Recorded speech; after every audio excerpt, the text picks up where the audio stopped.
Bonjour à tous, dans cette vidéo je vais vous donner mon point de vue concernant les recettes en homéopathie.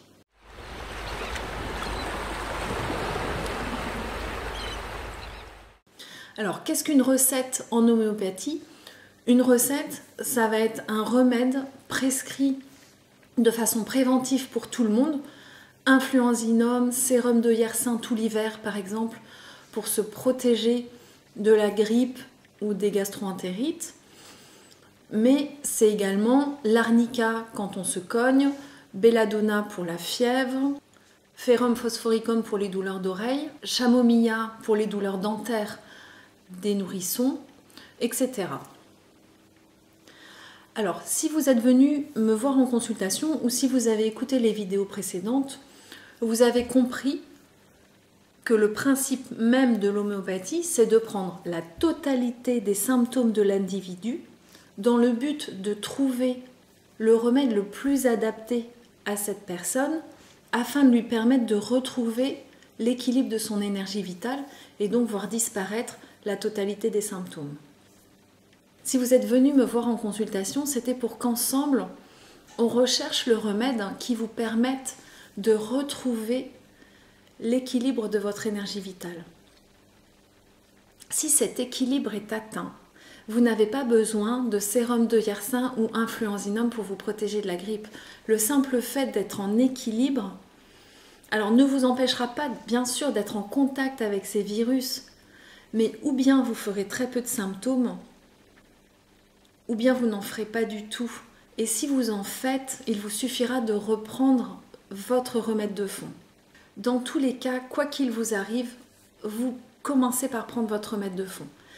Si vous ne le connaissez pas ou s'il ne fonctionne pas, là à nouveau vous pouvez essayer un autre remède, comme j'en ai parlé précédemment.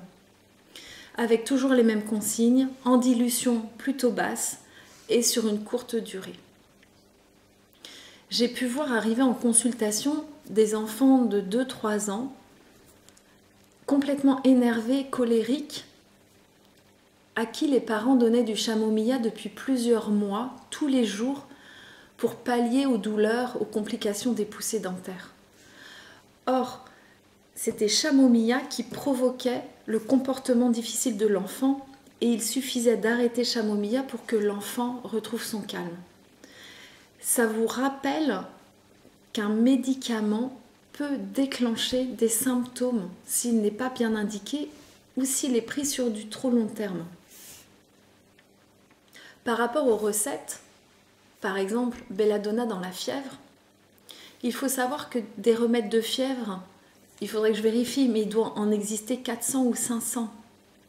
Un remède homéopathique ne répond pas à une pathologie ou un symptôme unique. Un remède homéopathique va répondre à un ensemble de symptômes, à une fièvre, mais qui va se présenter de telle ou telle façon, avec tel ou tel symptôme concomitant et telle modalité. C'est pourquoi les recettes homéopathiques peuvent dépanner, si besoin. Ça, c'est une réalité. Mais au mieux, elles auront une réponse symptomatique, ce qui est déjà très bien si on n'a pas autre chose, c'est-à-dire belladonna peut 6 fois sur 10, je pense, faire baisser une forte fièvre. Mais si ça ne fonctionne pas rapidement, vous arrêtez le remède et ensemble, il nous faut chercher le remède le plus indiqué. Je vous remercie.